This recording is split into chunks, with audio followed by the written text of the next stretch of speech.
The reason why we're here today is mainly to have a relationship between industry and the students form. It's because now if you can put a face next to the person from Zeiss or a face next to the marketing director for STM or from Mellon, you've got a face next to the person, and when you've got a problem when you're in future private practice, you have a person to phone and to contact. So the interaction for me is the important bit.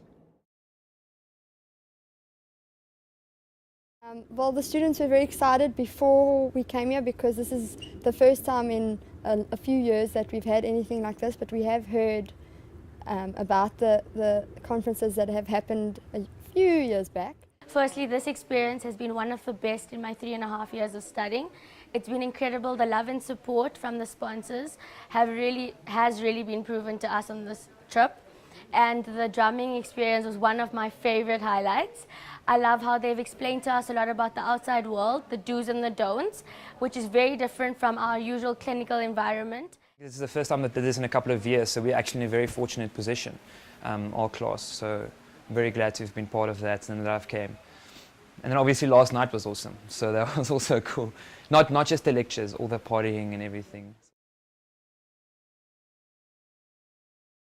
I think the privilege that the students have this weekend to partake in a wealth of knowledge from retail and wholesale was definitely going to help them and assist them in making career choices.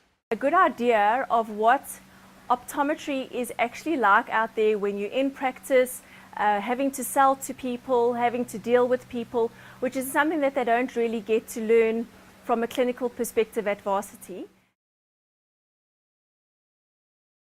There's actually a couple of things that I would wish the students to take away from this weekend. I think the first thing that is very important, they need to realize that to be an optometrist is not a solo act. It is actually a business partnership.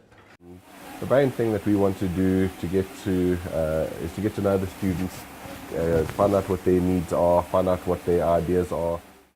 Be able to contribute from our experience for them to be able to run a successful practice. Give to your patient your professionalism, your ethical service and your knowledge, and act always in the interest of a profession of optometry. Keep it professional. Thank you guys.